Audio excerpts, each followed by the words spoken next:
From training to performing, join our big league conversation. Welcome to the CSP Elite Baseball Development Podcast with your host, Eric Cressey.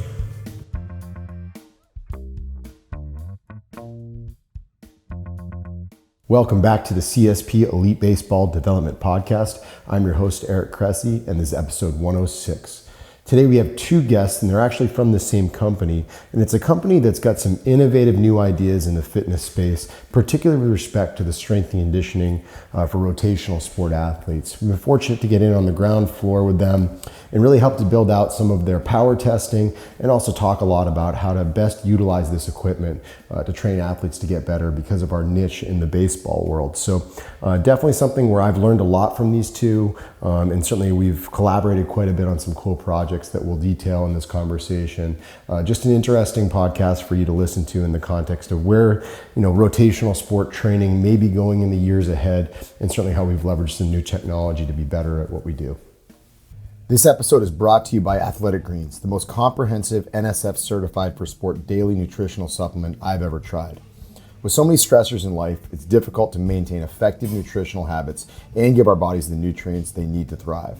As a father of 3 young kids and a co-founder of multiple businesses in multiple states, on top of still being an avid exerciser, I know that busy schedules can really take their toll on us.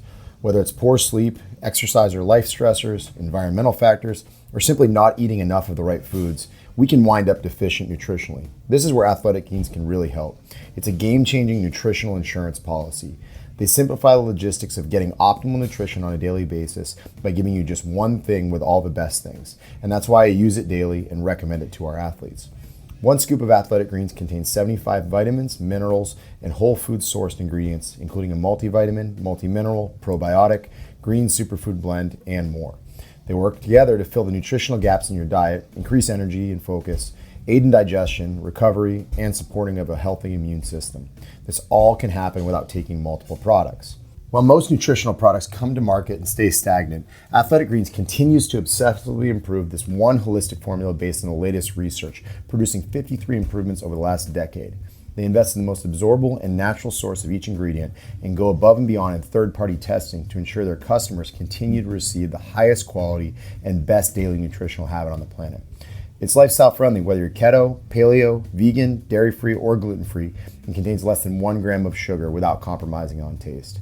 They put 75 ingredients through the NSF for Sport certification to come up with a formula that's trusted by some of the world's best athletes, including our own.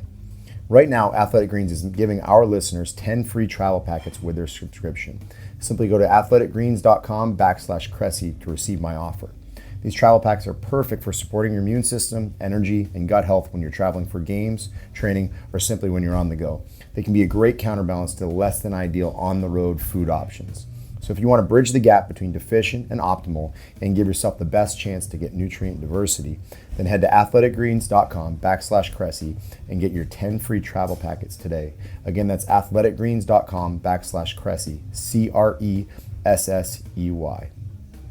As I noted, today we have 2 guests. The first one, Sam Miller, is the founder and CEO of Proteus Motion. He graduated from Vanderbilt University with a BA in economics and history. Prior to founding Proteus, his background was in construction engineering, architecture, and design. He founded Proteus after drawing inspiration from his own childhood sports rehab experiences and a mechanical prototype developed at MIT by his father Larry in the early 1990s. Our second guest, Will Waterman, is the head of performance and sports science at Proteus. Previously, he practiced as a physical therapist for 10 years with roles as the head physical therapist with DePaul University's athletes and Stanford Healthcare. He received his BS in exercise and sports science from the University of Georgia before receiving his doctorate in physical therapy from the Medical College of Georgia. Will has pursued multiple specialties, including board certifications as an orthopedic clinical specialist from the American Physical Therapy Association, his postural restoration certification from the Postural Restoration Institute, a certification as an orthopedic manual therapist from the Ola Grimsby Institute, and a certification as a strength and conditioning specialist from the National Strength and Conditioning Association. Will and Sam, welcome to the show. Thanks, Eric. Great to be here. Thank you. Very excited to have you guys because we have had probably 500 Zoom calls over the last year and a half. And so the world is going to experience what we nerd out about, behind the scenes. So, normally we jump into podcasts and I kind of launch into some of my first questions or, we kind of dig into like an athlete's original history as a high school athlete or something like that.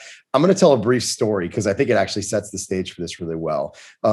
So I first started hearing about Proteus through, I want to say it was like 6 or 7 different channels. It was like a email from somebody, like a word of mouth through like a friend who worked out at a local gym who knew somebody with the company. And admittedly, I went and I looked it up and I checked out the website. And, I said this, and by your admission, you agreed. It was kind of an underwhelming website. It didn't do justice really to probably what the technology really could deliver. And you guys were still early on. I think it was Boston Biomotion before it was Proteus. So there was a little bit of like a name and branding change. And it just wasn't super compelling in the presentation. So, but my fault at the time, I kind of backburnered it a little bit. When I got back up to Massachusetts in the spring one year, and I actually got a text from Sahil Bloom, who, we both know. Sahil is actually a previous podcast guest. He trained with us all through high school, went and played baseball at Stanford, and he became a partner at Altamont Capital and is now doing, amazing things as a Twitter sensation. But Sahil does a lot of angel investing in different companies. And one of his colleagues at Altamont Capital is a gentleman named Dick Boyce. And Sahil reached out and said, "Hey, Dick is a really smart guy, and he invested in Proteus. Like, he sees something here." And so I dug a little deeper and I saw you guys had some pretty legit names financially backing you. They obviously saw something. So I was like, yeah, put me in touch with Dick. Dick called, we talked for maybe 5-10 minutes, and it was clear that there was a compelling case to check this out. So he connected us, and you guys came up and did a demo for us at our Massachusetts facility for our whole staff.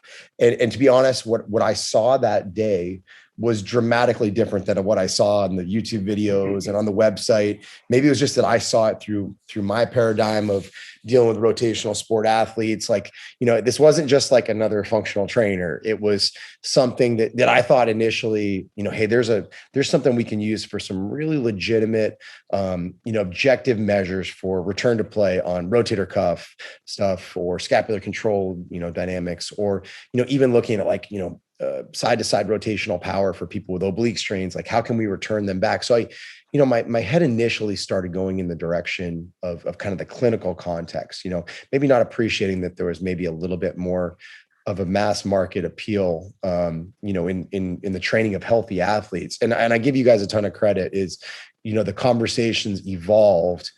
And I started to realize that this had a lot more applications. This was something that was an incredible complement to what we did with our medicine ball training.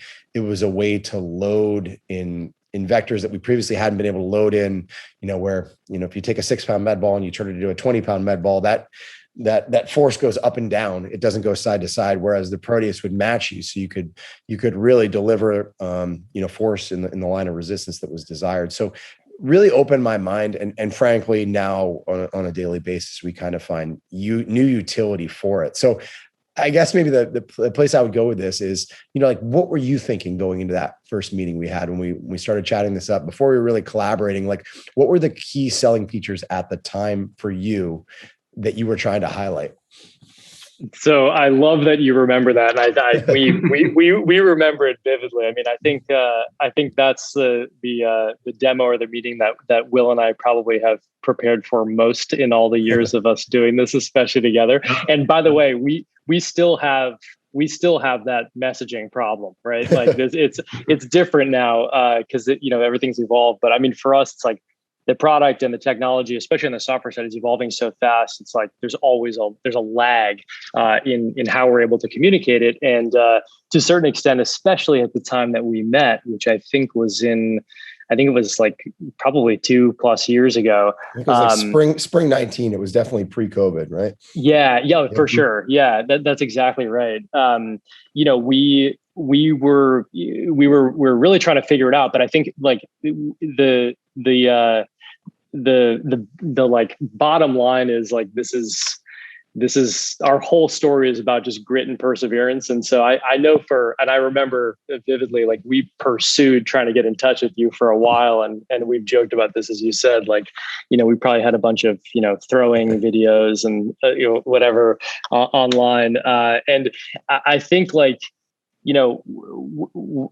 this really started like our thinking about, Eric Cressey and really just like in this kind of tier of, what we perceive to be, the most authentic, influential, credible voices in the space. That was kind of like this short list that we had developed. And this was after we probably had, I don't know, maybe 3 or 4 at most, maybe even 2 of our kind of like prototype version 1 machines out in the wild.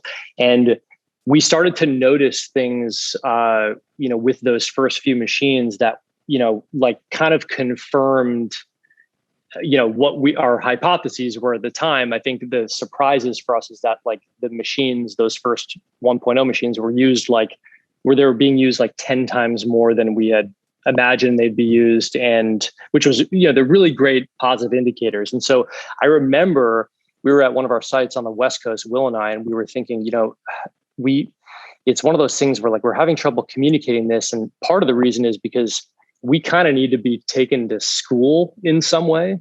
I don't have, Will has, 10 plus years of background as a doctor of physical therapy. My background's in, engineering and design and business operations. And, it's really diverse. It is not, this domain. And, I did a massive amount of kind of self-education going into this, which I'll kind of touch on later. But we realized that, this is the success here really depends on attracting the right kind of critical partners. So Eric Cressey was, very much on top of that short list, that our goal was, this is someone that we know we can win over. We didn't anticipate how much effort it was going to take to do so. But we're extremely happy we made that time investment to do it. And I think going into that meeting, what we were really trying to, we thought that, knowing what we know about you, especially through, mutual contacts like Sahil, is that, there's something that's like very cerebral about, how you operate and how you think about things. And, Will obviously has been I don't know if fanboy is the right. I was literally about to say the other part of this is like, once I knew we had an in with Eric Cressey, I was like, oh, we're getting Eric Cressey. I have anything to say with it. We're going after Eric Cressey. He's been a huge fan of yours for a long time. Yeah. And I mean, we had a lot of we knew that there was no way that you weren't going to get it. What we needed to do though was to like get your time, which was, hard to come by, to actually start to consider. And then also like knowing from our own experience, having done this for years, there are so many layers to what we're doing and so much depth to the point that like, we have clients right now that we've had for more than a year where, I mean, it's exciting to me, but like, and they might not even know this yet. We haven't even started to get into, X realm or Y realm. And once that starts to happen, there's going to be an even greater mind explosion. And we kind of thought that you were going to get there at an accelerated pace. So in any event, we went up there. I think I drove up in a truck with the 1.0, like a 16-foot box truck. Will, I think, came in from San Francisco or something. I think that was the case. And, we really wanted to make a couple of points. Really around what we're doing, which is like, we are developing a totally new 3D resistance training system that is paired with a powerful new diagnostic for training. And the focus really is, currently, and I think it's really started around, the time that we were kind of pursuing working together, was the focus around like the current difficulty quantifying power for rotation and multiplanar movements. Yep. And our bet was that if we can show you that capability, you'll be able to connect the dots very quickly and understand, oh, wait, this is something that actually hasn't existed before. Can you imagine, you could very clearly see where this was going, the magnitude of it. And we also wanted to get your hands on it to feel what 3D resistance is. And back to my point earlier about, a messaging problem, it still exists. This issue is still the case where it's like, you really need to feel it, experience it, and use it to like truly understand it. And anyone that uses it, they know for a fact, okay, wait, this is not a cable machine. This is not a med ball. It's just very different in many, many ways from a resistance perspective. And then we start to see the kind of mind expansion, which is so exciting to see. Once you start to see what we're actually capturing and measuring, and we're probably today doing like 1% of our actual capability on the software and measurement side. So we back to the messaging. I mean, obviously we patented the first ever way to measure power in 3D space. We've kind of rolled that into a very exciting new software product that is really just getting started and evolving rapidly in an unbelievably exciting way. And, our belief is that this kind of proprietary data set is going to have an impact on human performance similar to what motion capture has done for understanding biomechanics, or the X-ray for imaging, or wearables for sleep tracking. And all of this is like powered by the invention of what we call 3D resistance, which is constant force in all planes and directions that is adapting to mirror your movement. So it's like kind of resistance training totally reinvented. It's, uniquely concentric only, or concentric bias is very low impact. And we've got some really exciting clinical proof points on that I'm sure we'll get into a little later. But we're really kind of, evolving to really, do a kind of a deep expansion into diagnostics for strength and power in a way that is focused on like empowering coaches and trainers to deliver, better, more efficient, faster, more accurate levels of service to their clients. I mean, that's kind of our whole MO. So there was kind of a lot there, but it's one of those things where, as you said, I think it took more than even a demo. I believe that, it was, I think after that, which, we thought went really well. I think Will and I were probably high-fiving afterwards. We thought you really, got it. And then, that kind of a couple of months later, we started it. We got the, one of the first machines into, I think it was a Florida location. Yep. And then, you started to, we kind of hit same struggle with at the time, especially was like, you're in the middle of I think you were in the middle of or towards the end of the off-season program. And it's like, how you trying to implement something or integrate something at that point in time is like an extreme challenge, as you know. So, we definitely had some kind of stumbles and learnings there, but realized like, okay, actually what we need to do is we got to focus, because there's a million applications that Proteus has. And our partners do not need to be thinking about all of them. They need to be thinking about, the primary things that they can apply today. And, and that's kind of like how we did a little restart there, which I think was very successful. And you guys ended up, becoming absolute Proteus power users. But I think the moral of the story, though, is really like one of the biggest things that we've learned, in this whole journey, is, this is all about attracting the right people as early as you possibly can, and knowing that it's so important to just, suspend your ego and enjoy getting schooled, right? And like bringing the right people in. Comment on that. Like it's, there's obviously this is a baseball podcast, maybe first and foremost, and secondly, like a training podcast, but I think almost accidentally it just became an entrepreneurial podcast. And this like concept of humility, like, hey, we have this technology, we think there's a lot to it, but we need help in figuring out what the best applications are, how to apply it both in the performance realm, the clinical realm.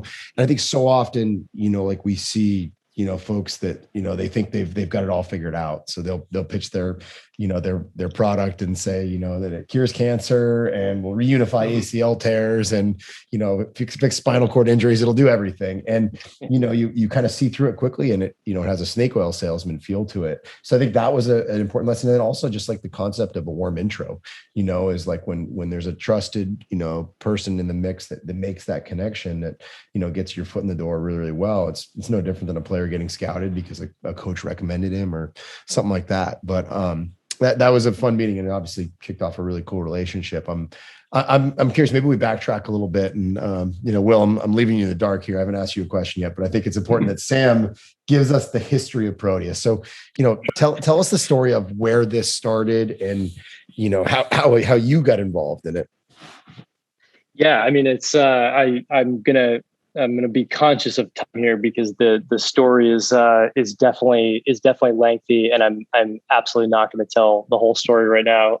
But because there's a lot of like kind of rich history, and we actually, I think we put out a couple of weeks ago, we put out just a short video and a quick write up that was on LinkedIn, and be worth checking out. It's probably a more eloquent depiction of some of the highlights. But I mean, I think like, for me, I'm, and my wife will confirm this. I am not living in the present ever, or I like, I'm always, I'm a futurist in a lot of ways. And the things that are so exciting to me are about, the idea that,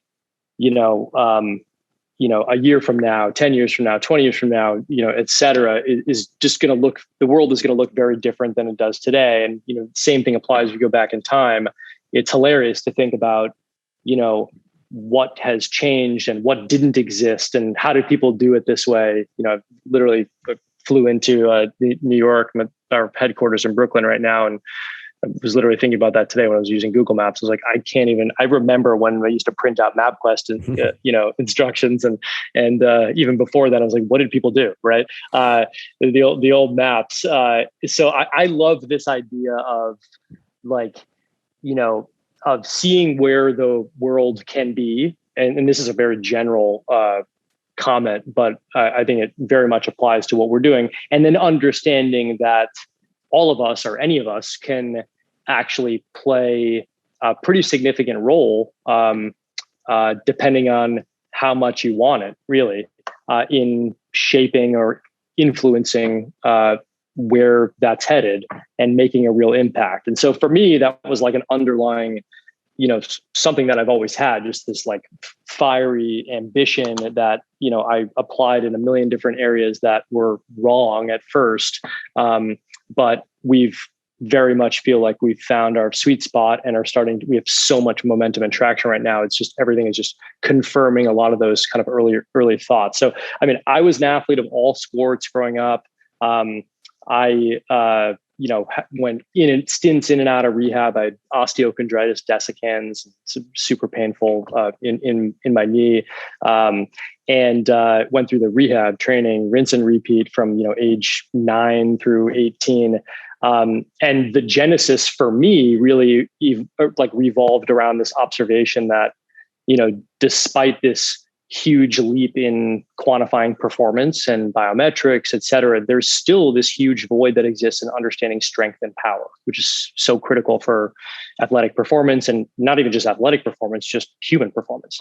But just the idea that if rotation is critical, for an athlete or, anyone in real life, don't we need to be able to quantify it? And, but knowing that that's actually physically impossible with the tools that exist today. You can't put a sensor on a rope, and power is force times velocity. So velocity is changing. to really understand power throughout a movement, you need constant force, right? Which simply is impossible with existing training tools because of physics. This sounds abstract.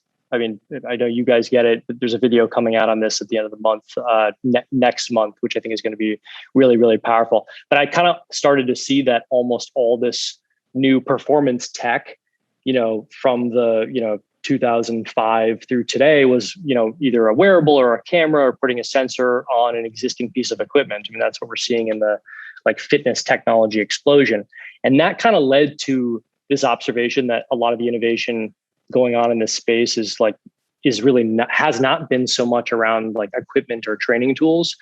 And so the idea of what if we started with the equipment and created or invented a new training tool or resistance modality, and then that unlocked a very powerful new way to quantify performance. So that's what we did. I had a very unique and significant head start and boost because it just so happened that since 1993, my dad happened to be developing some very brilliant concepts for a mechanical machine that he was working on at MIT, and then really developed in the basement of my house growing up outside of Boston. That the purpose of it was to kind of allow for exercises in 3D without the effects of inertia. So his idea was all around being able to simulate real life or sport specific movement patterns. He got it as far as he could and kind of eventually fizzled out. He actually had engaged, I think towards the end, he had started to work a little bit with Dr. George Davies, the godfather of isokinetics, which is we'll jump in a second on how that led to us meeting Will Waterman. But I think from there it was I'm a student of history. I studied history and economics at Vanderbilt. Had a lengthy design background. Went into engineering, business ops, and a very kind of diverse background. Total generalist, and the historical parallels. I just was obsessed with. This is totally something that started as an interest, turned into a passion, then to an obsession, and now Proteus motion is my entire life. And aside from my family, and just the idea of before the MRI was invented, if you showed a doctor an MRI scan, they'd think it was cool, but they would really have no idea what to do with it, right? They don't know how to apply it. It's new information. We don't have norms, et cetera.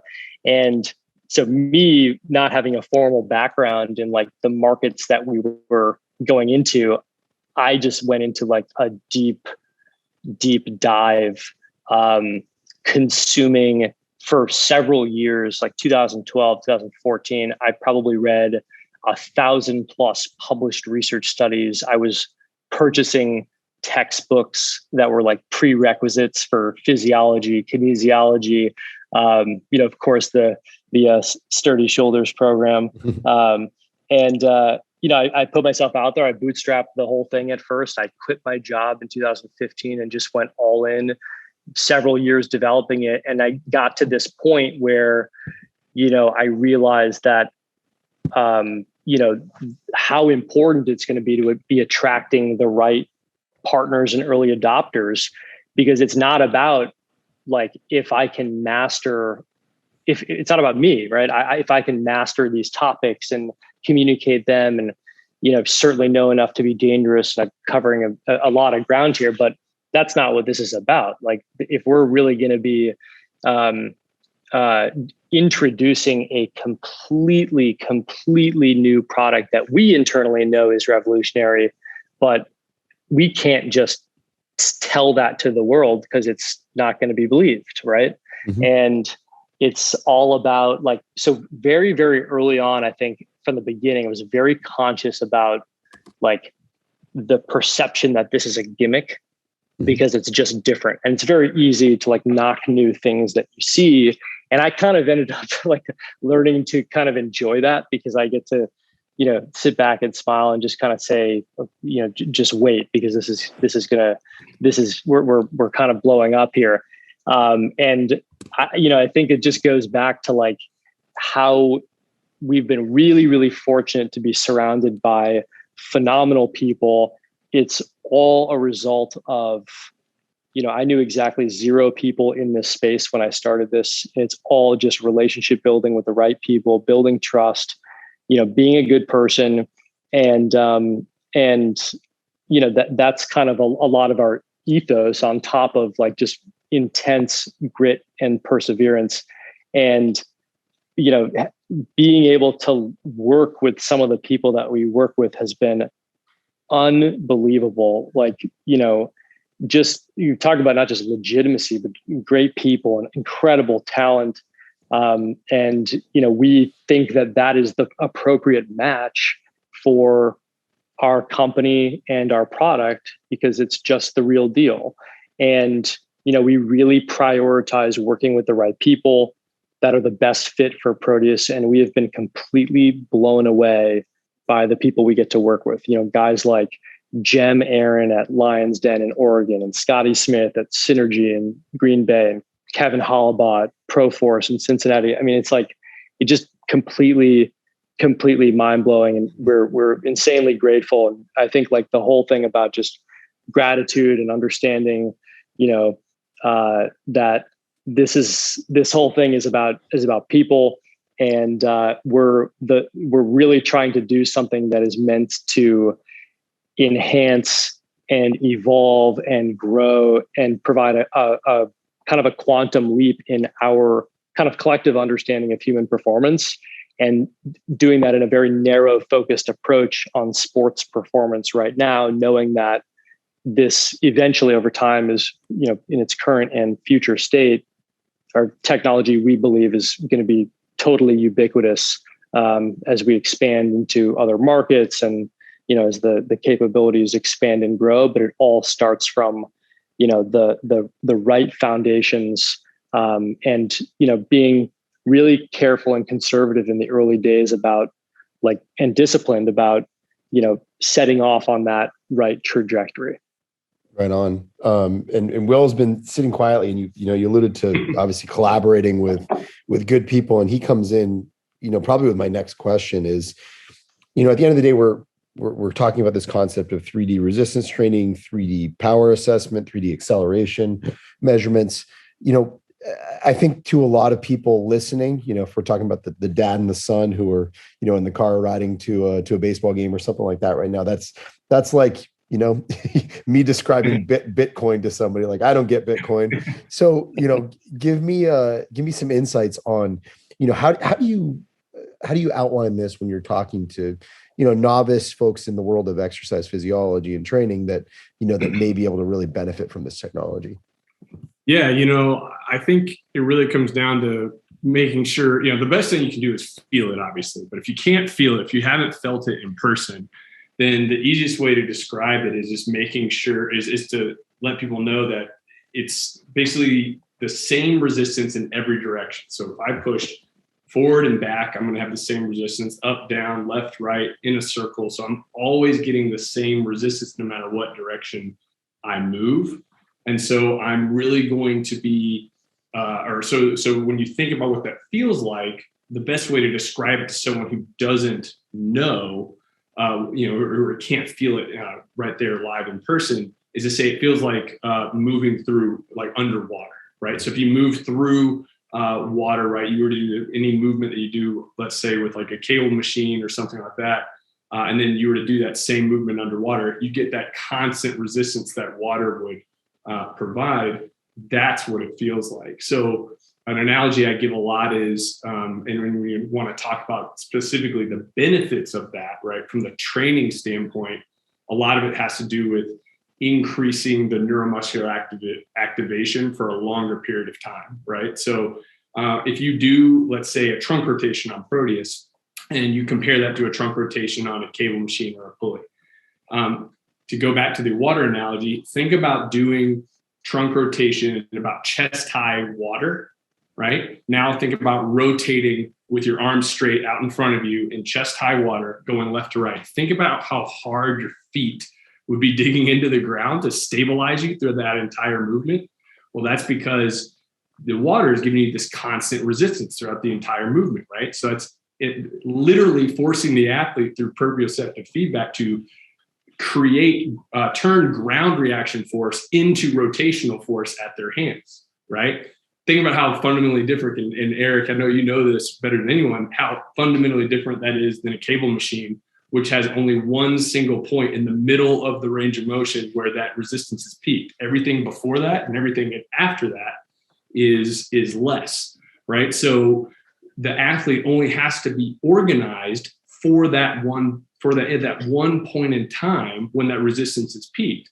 So what happens when they train on Proteus, or for any of these, dads and coaches and athletes that are listening, when you train on Proteus, it makes you get organized earlier and turns you into it improves your ability to deliver power through rotation more efficiently and more effectively. And we've actually seen this on, and Sam kind of alluded to this earlier, on some pilot research where we look at the electromyograph studies. So we look at muscles and we compare the muscles that are doing, let's say, a movement on Proteus, and then at the same time, we're comparing it to the same movement at the same resistance on a free weight or a pulley.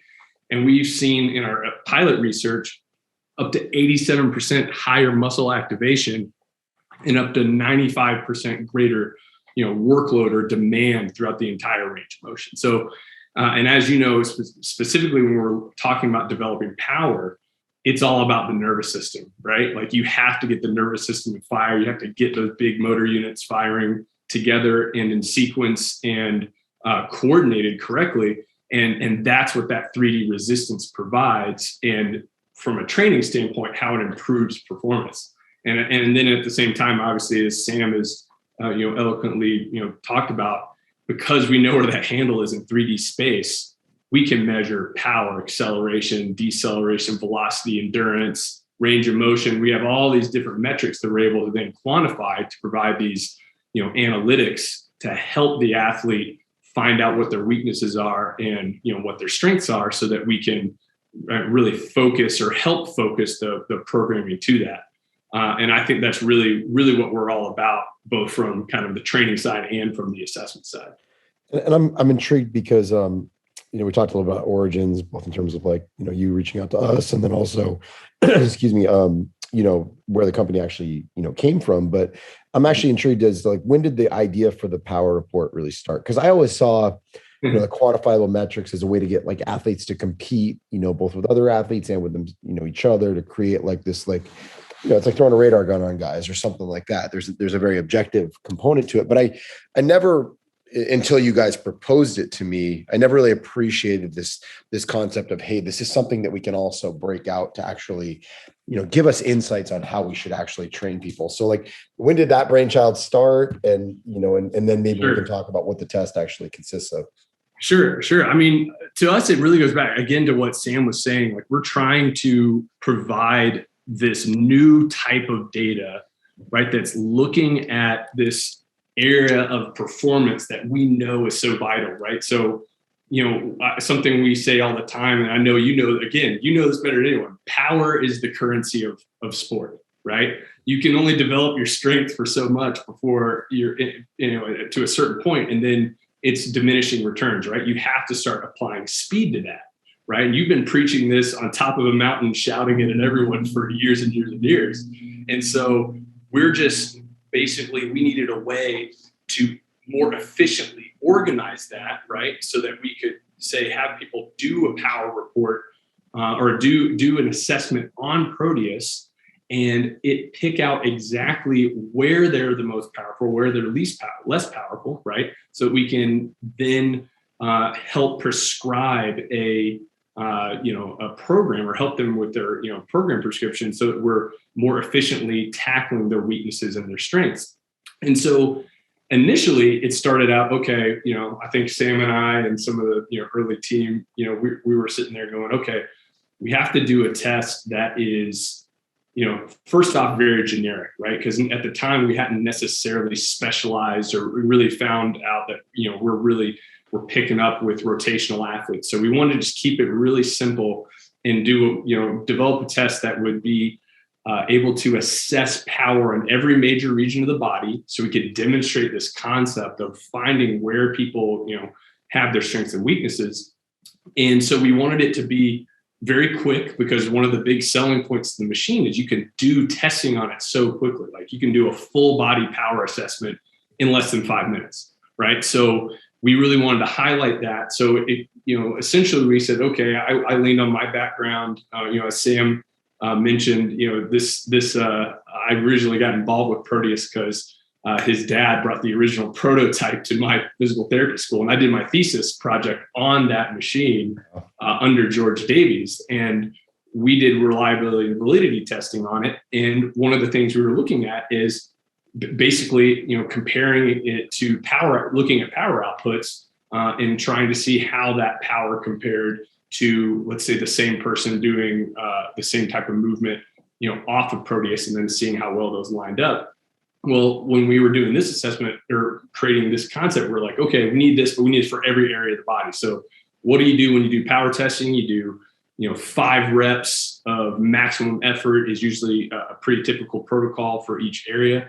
But now we need to make sure we hit each area of the body. So we're going to do a press in a row. We're going to do, a trunk rotation for the core, and obviously press and row for the upper body. And then we're going to do, a vertical jump for the legs. But then we also need to split it out so we can look at the left versus the right. So that means we're going to need to do all those things over again on the left side and the right side, so we can look at those imbalances. Because, especially as I know you're familiar with the PRI concepts and the concepts of imbalance, we really wanted to find a way to highlight those. And that's a big part of my background, and a big thing I always, I worked on as far as my practice goes. I worked with, did a lot of PRI, and I know how important that is. So we really wanted that to be part of the test as well. And so when we developed the first one of the first places that we wanted to do this test was at CSP, because by this time we were at your facility in Florida, and we said, okay, let's go through our initial pilot testing on your athletes, because we knew that, we had a good environment there. We had, powerful athletes. And so essentially we wanted to see how well did this test pick up their strengths and weaknesses. And then at the same time, how well did those measurements correlate to their performance? So we also compared that to their velos, right? So looking at their pitching velocities. And we found, after we did the report, we essentially, iterated on it and got it to a point where we developed this nice, report that really showed exactly where they're strong, where they're weak. And we had these nice color-coded, body maps that showed those things. But what was really interesting is that at the end, we actually ended up finding out that not only was power important, but acceleration actually had an even higher correlation to velocities, to the pitching velocities than power did. And so that's when we really stepped back and, okay, we got this great general power report. We can apply this to kind of any athlete, right? Because it's pretty generic. It doesn't really specialize. The movements are pretty, they hit every plane, but they're, really individualized for each area of the body. But now let's see if we can dive in a little deeper and look at the difference between power and acceleration and see where that leads us. Because, while we're developing this, we're at Cressey Sports Performance. It's literally talking about the, training people on the difference of the strength speed or speed strength continuum. What if we can now develop a new test that looks at the differences between power and acceleration to help determine where an athlete is on that spectrum? And that's when we started working with you to develop the what we now call the Cressey performance test, which basically is a power versus acceleration test. that we now use, and after we've developed kind of this first version of, we've now put it on all of our systems so that everyone can take advantage of seeing where those athletes should lie on the strength speed continuum. So, and one thing to add on that too, Eric, just really quick, is that one of the key pieces was, after we did that initial round of testing that Will was talking about, that when we looked at the relationships with pitching performance, I remember we pulled together like a 50-page deck of all this huge data dump, and I remember that that's when we kind of re-engaged Eric and said, we need your help connecting the dots, right? That's the key, right? Because it's there is so much here, and we are swimming in data and information, which has kind of always been a challenge for us, a challenge and an opportunity. But we needed the dot connector to basically, either call out BS or start to influence decision making. With what are the things that actually matter here that we believe, and then let's iterate quickly on a new version of the report and then roll that out. And that, as Will mentioned, was today the Cressey, what we call that Cressey power test, which is in the process of undergoing yet another iteration to make it actually digestible and understandable, now knowing even more what we know. And that's just going to continue.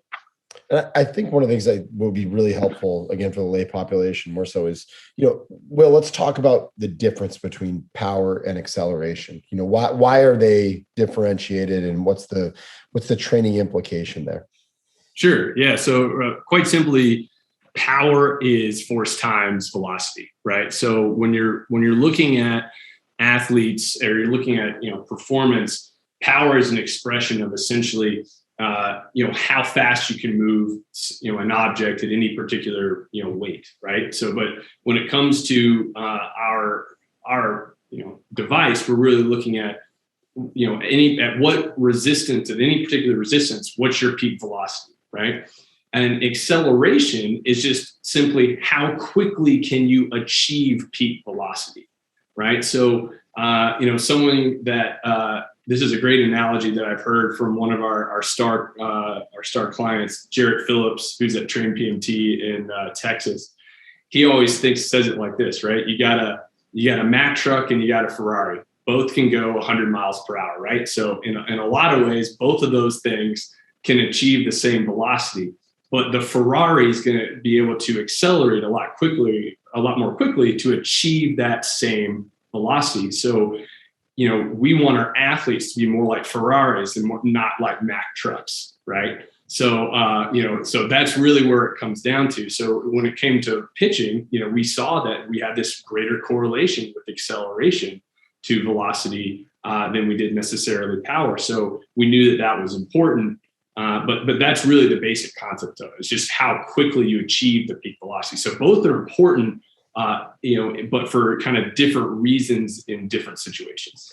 I think there's a good maybe podcast to go back and listen to that maybe illustrates that point. Is so Blake Trinan, who pitches for the Dodgers now, at the time he was with the A's, but one of the things that he talked about that really unlocked his velocity was this concept of you can't generate velocity until front foot strike. And Mike Soroka said something similar.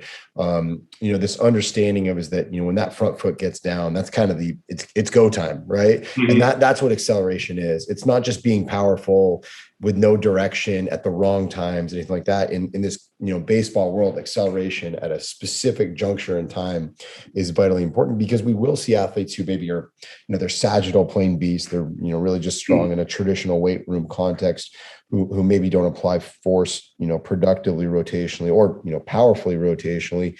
But I think we also will see athletes who, for whatever reason, will test with really, really high forces on some of these tests, but their acceleration, capacities, are well below where they need to be. So that's where it's driven some really good, kind of training ideas, is that, those are guys that need to train with substantially less load and work on the acceleration component of kind of this comprehensive athletic development, even more so than just chasing, pure force or even like power, which is, probably closer to acceleration than just, pure strength. Yeah. And I think it really comes back to, and it's, again, something you've talked about a lot, is a lot of the traditional training modalities out there are very kind of high on the, strength, speed. If you're talking about the whole strength, speed, and speed, strength continuum, they're much more biased towards the strength side, right? So a lot of these athletes that come out of these collegiate programs, or basically, or just guys that really like to just push a lot of weight. Again, to your point, they're doing it mostly sagittal plane, mostly forward and backwards. But you're talking about rotational athletes, right? So they have to be able to generate these forces and these force vectors in through rotation, and frankly, it's just really hard in a traditional setting to load rotation effectively, right? And to your point, when their when that front foot hits the ground, that's when everything starts, right? Because it all starts with getting connected to the ground and a kinetic chain creating and rotate your body, connecting to the ground and creating these rotational force vectors all the way up from the ground, all the way up to the hand. And so it's really hard to do that when you're doing, a straightforward, bench press, right? Or you're doing like a squat, right? Like those things are great for getting load through the body and getting just strong, but you have to eventually start applying, speed to these movements. And then you also have to start to provide resistance in these other planes. And so that's really what we're doing, and kind of, what we're trying to really focus on, or something that the, Proteus really helps with, is improving that ground to hand connection, right? Yeah. That's really what it's all about. And then to your point, just drilling down to, which side of the spectrum they need to work on. Does it need to be more high resistance, to develop, greater power output, or do we want to work on more, lower resistance to really focus on acceleration? I think it's probably good for us. First off, last time I saw you, I dropped this term. It's like a rotational force plate, because we have this. These force plates are tremendous, but the majority of stuff that we're getting on them is very sagittal plane. It's typically bilateral, and there's no guarantee that someone who's powerful on a force plate is actually going to impart force correctly at the right time, with the right synchronization to a baseball or a baseball bat, or, golf club or tennis racket or whatever it may be.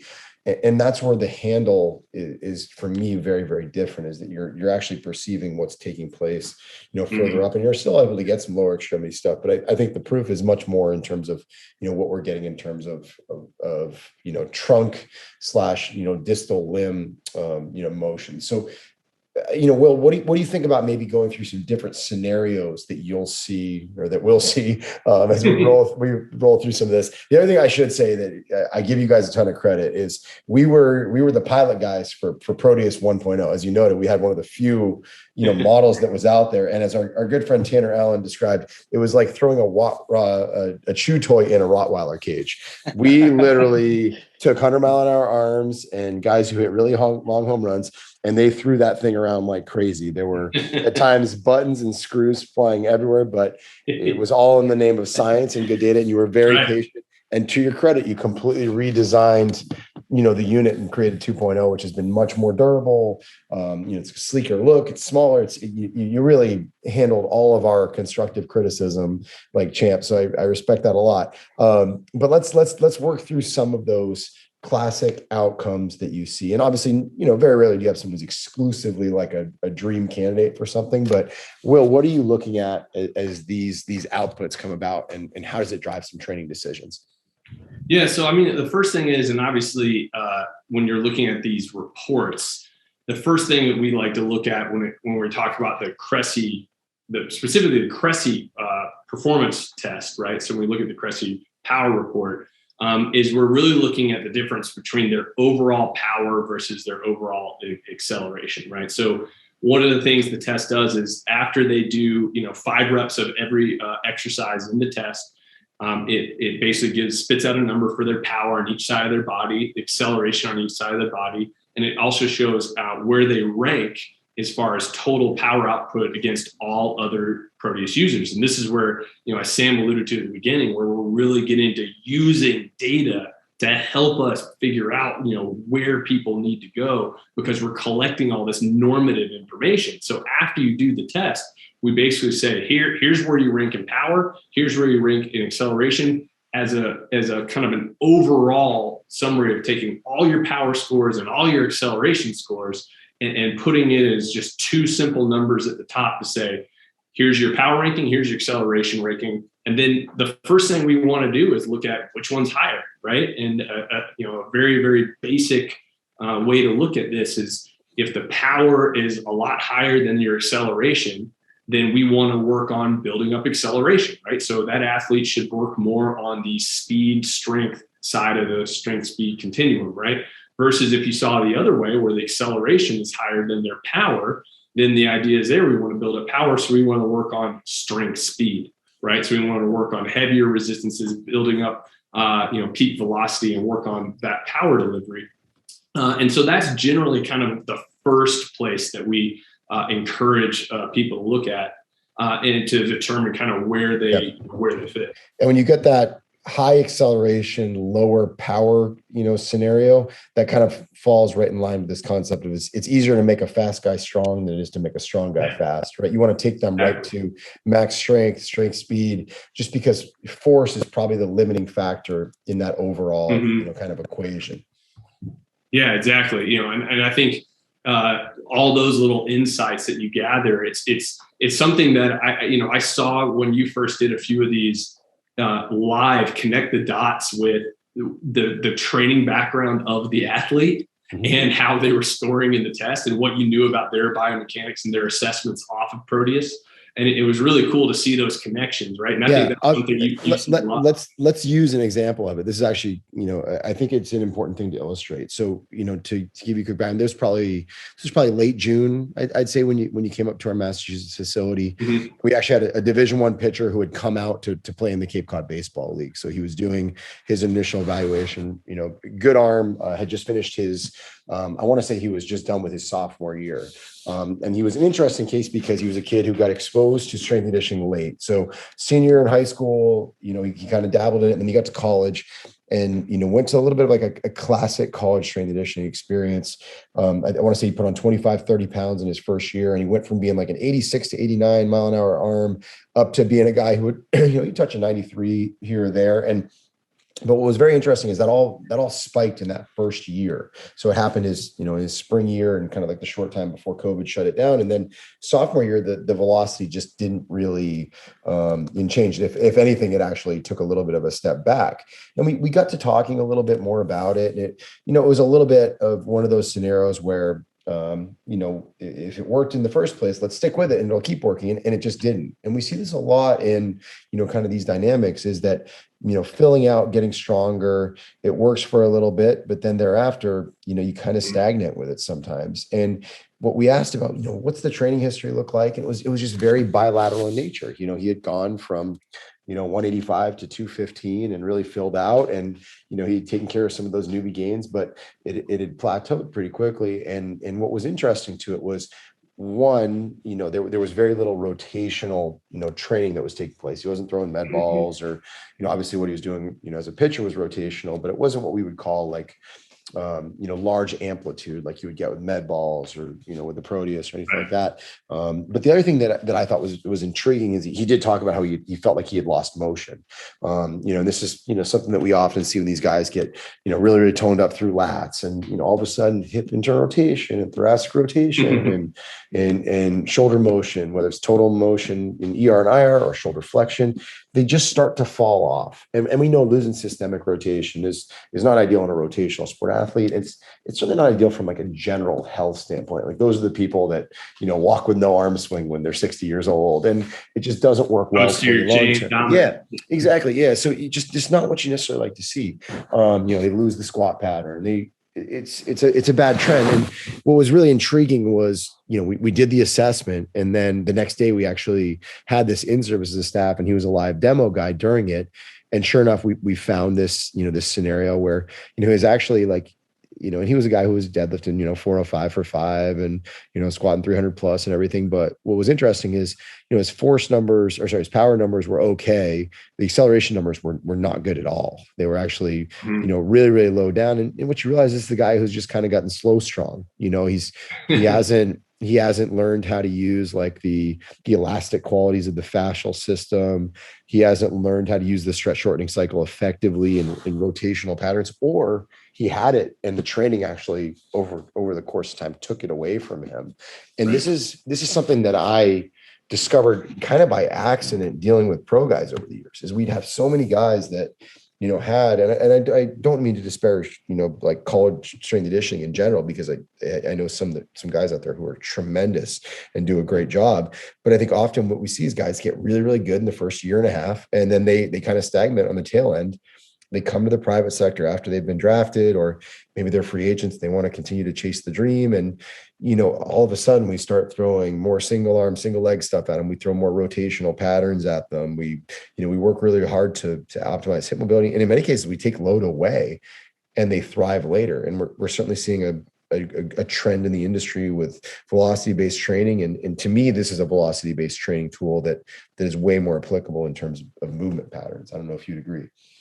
Yeah, totally. I mean, I think you mentioned some key words there that, like, obviously multiplanar, but, training the fascia, right? That's a big part of it. If all you're doing is loading people up in very sagittally plane biased movements that are, bilateral in particular, think of back squats, bench, things like that. And I know bench is a common, people know not to necessarily bench if they're baseball players all the time, but, you get the idea. You're really training up all those tissues to be tight in a way that, and produce force in a way that isn't necessarily going to translate into rotational planes. And something I think I've heard you say before, which you can look at the research and you back you up on this, but power and strength is plane specific, right? Like you have to train specifically. I mean, this is one of the oldest things in strength and conditioning, right? The SAID principle, right? So specific adaptation for applied demand.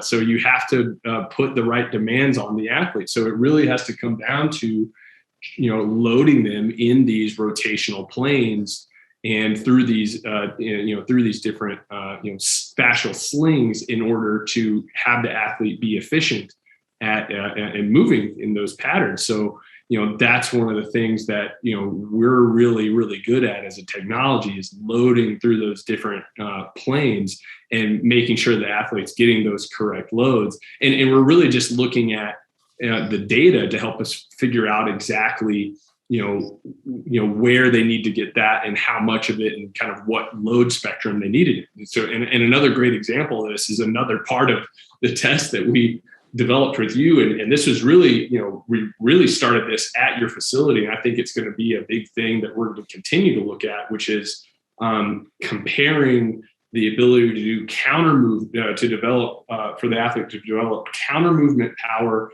versus, or plyometric power versus static start power, right? And the difference there. And essentially, for the listeners, the best way to think about it is if I do a counter movement of an exercise. So let's say I'm standing, right, and I do a jump. If I do a little squat before I jump up, I do a quick, downward squat before I jump up, I'm going to jump a lot higher than if I start in a squat and hold the squat for a few seconds and then jump, right? So that's the static start.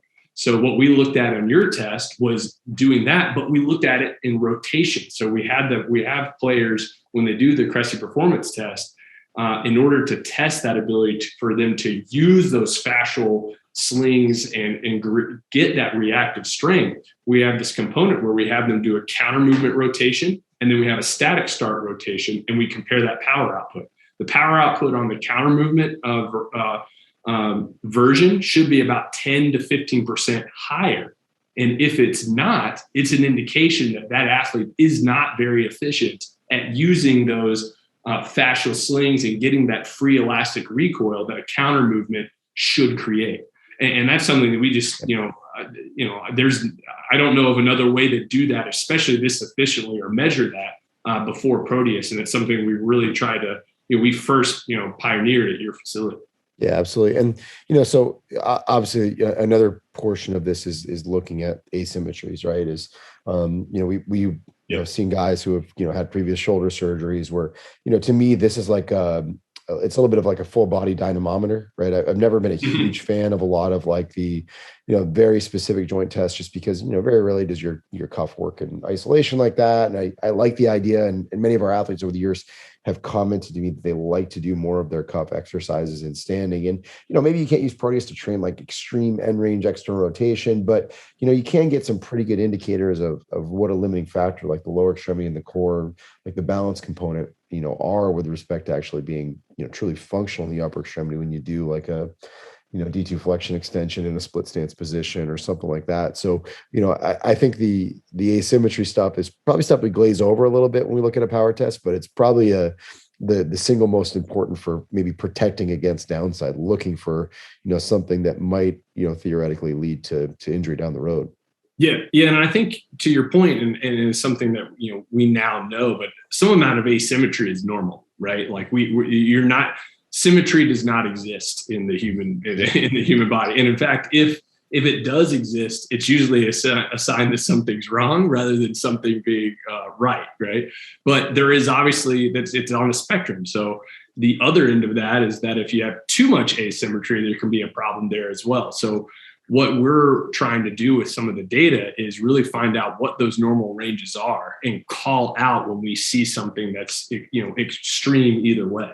So when you see that extreme asymmetry, something, greater than, 10, typically a very, typical thing we say is anything above 10% power difference from left to right is probably something you should pay attention to and probably train on. But, something in the neighborhood of 5% to 8% difference on from when it comes to at least power is a pretty normal finding that from what we're seeing. I think one other really important point is I think we've probably spent the overall majority of this time talking about this as a testing device. Yeah. There's a role for it as a training device too. One of the things that I've always been fascinated about with medicine ball work is the frequency at which it can be trained. We look at sprinting, we look at jumping, certainly like loaded plyos, kettlebell swings, anything along those lines. They do tend to still create a lot of ground reaction forces, soreness, things like that. Like you can't go out and sprint guys hard every single day. You can't run agilities every single day. But, this is something I probably learned in, 13, 14, 15 is just that, we could throw the med ball a lot. So we would push guys really, really hard with it. I mean, we're talking 360 total throws a week, separating, Monday, Wednesday, Friday, Tuesday, Thursday, Saturday, whatever it was. And what was intriguing to me is when I did have some of these guys who, kind of like the example I outlined earlier, people who really needed to train rotation, maybe had lost some systemic motion that, I could actually do this even more. And we would have like almost like 3 Proteus days, which were done with maybe a little bit more resistance and a little bit less, speed of movement, particularly if they were, someone who was highly elastic. And then on other days I would train with med ball. So, you get a little bit of both, just because, the excursions obviously can be bigger with a med ball. You do a step behind rotational shot put and, you're selling out for the dream, but ball release, you're probably not going to get that quite as much with a Proteus when you're still holding on to the handle and all that. So they're very complementary. Has that been your experience? Is that, that users feel like this is something that they, because of the concentric nature of it, can use, with greater frequency and probably drive more of a training effect from that greater frequency? For sure. I mean, what's one of the big, we try to talk about that specifically as a great benefit because obviously one of the especially when we're talking about in the reference to baseball players and training baseball players, these guys, especially most players are training probably, especially in season, they're getting more wear and tear in their body than they need to. Right. And so if anything, you want to be able to add some training to what they're doing without, negatively affecting or creating an overtraining effect. Right. And so because we're, as you mentioned, we like to say we're concentrically biased there. You can't fully eliminate the eccentric phase, obviously, but we're concentrically biased and that's a positive thing because we're able to add volume to training in a way that's safe and doesn't, overtrain the athlete. And that really comes down to the fact that, they're just not getting as much tissue wear and tear. Now, obviously, there's still strain placed on the tissues, but you only have to look at cyclists to know that they can bike for forever, and they don't get the same wear and tear as a marathoner does, right? That has way more eccentric forces going through them. So it's very similar effect where we're able to create a lot of training volume and load, and that. Well, the nice thing about that is that can still contribute to hypertrophy. It can still contribute to their ability to generate power and explosiveness, but you don't have to worry about nearly as much recovery or injury risk, right? And that's really one of the most important things. And to your point, one of the benefits of med ball work versus traditional weight training or something like that is obviously those injury risks go way down. When you can let go of the ball at the end of the acceleration phase, right? Same thing with Proteus. When you accelerate Proteus at the end of the movement, if you let go, it just stops, right? It's not applying any. We eliminate momentum to a great extent. So one of the great benefits of pairing it with something like med ball work is we're providing a load that is a little bit more plane specific than a med ball, obviously, because we're loading rotation, but we're also loading it deeper into the range of motion, right? They have to continue to push throughout the entire range of motion a little bit more than you do on some of these other modalities. Agree. So, so we've talked about the assessment, we've talked about the training, and I'm actually curious, and I'll pose this to both of you guys. What's next? Like what's the next phase for Proteus? Where's the uncharted territory for what you guys have with this technology and how you think it can in greater impact, both the clinical and or strength and conditioning realms? Oh man, I'm gonna tap in Sam on that one. Yeah. I'm sure Will can answer this very well, but this is something that gets me really excited. I mean, I think for what's next, our focus, I think right now is on our continuing to build something that is scalable and long lasting, and it continues to be on this trajectory of ultimately becoming widespread. I'll pull myself back from the kind of the more distant future talk, which is mainly around kind of establishing this gold standard for testing that is insanely powerful. But I think right now our focus is on, continuing to build this network of really phenomenal partners that we are providing value to on a number of fronts and working together. And our job is to ensure their success, not just with the product, but do whatever we can to, make them successful. A lot of our client base, they're fellow entrepreneurs, and they're business owners. And we kind of approach everything from a position of empathy. We understand the needs, and we're listening and learning. So I think as part of that, you gave a great illustration, Eric, a little bit ago about, just one example of, this college, this college pitcher and that you were, kind of going through the power report results with Will. And that is a perfect illustration of, our viewpoint that, we're trying to develop something that is really empowering trainers to make more informed decisions, and not coming from a position of, developing a product that is just kind of vaguely saying, hey, this is good, this is bad, or something that's black and white, because that's just not how, that just doesn't even make sense. There's so many variables. There's so much. Yeah. It's the human body. There's so much context that's needed. So we're really, really focused on, especially this next iteration of the Power Report, on focusing on delivering value by making something understandable and actionable. And that is really all that matters. And we do that with like keeping in mind a lot of transparency. So this isn't a technology that like is a black box and just spits out, here's your, arbitrary score. And you're supposed to just trust us that like, we know that's not our role. And that's, we just don't believe in that. I mean, what we believe in is that we want to provide really reliable, really, quick to achieve information that can be applied on the spot.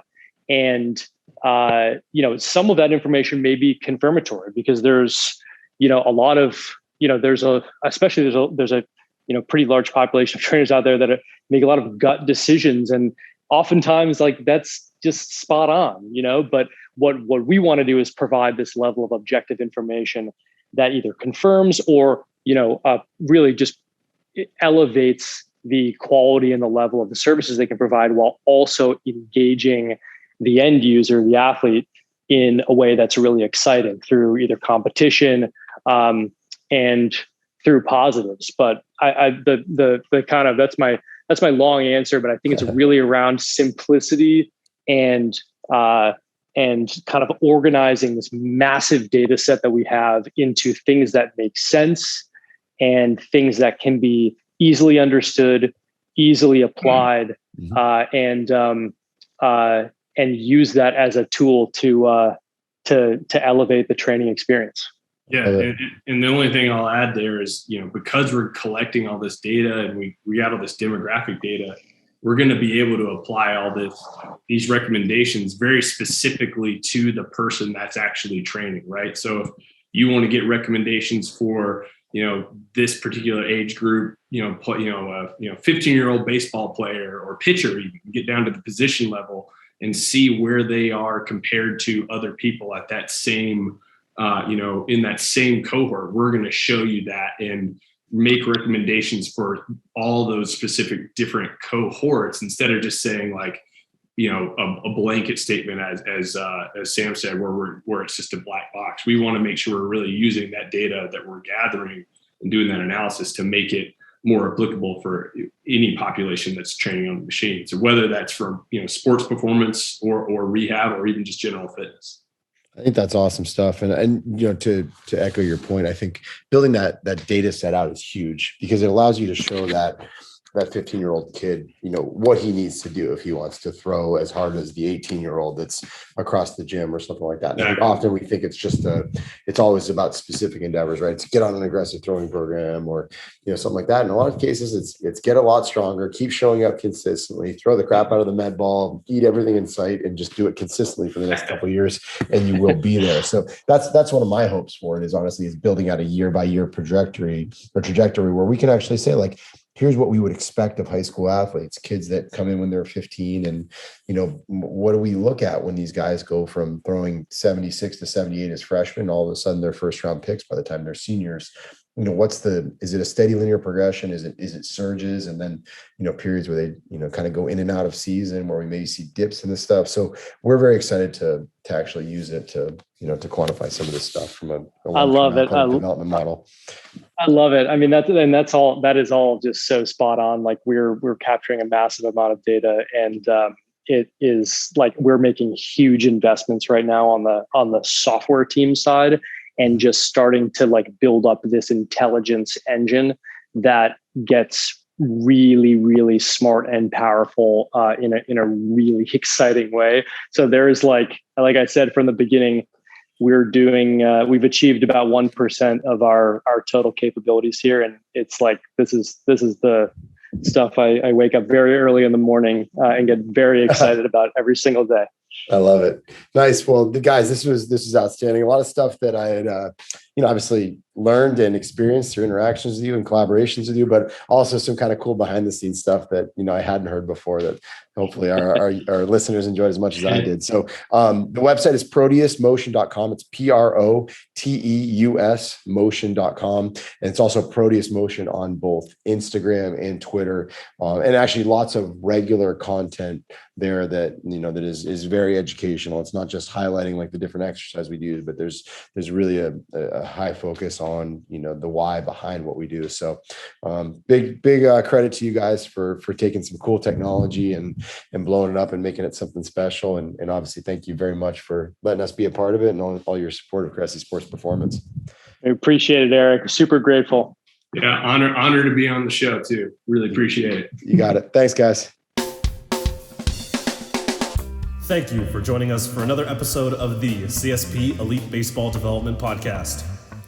If you enjoyed this episode, we'd be thrilled if you'd consider subscribing to the podcast and leaving us a review to read on iTunes. We welcome your suggestions for future guests and questions. Just email elitebaseballpodcast@gmail.com. Thank you for your continued support, and we'll see you next episode.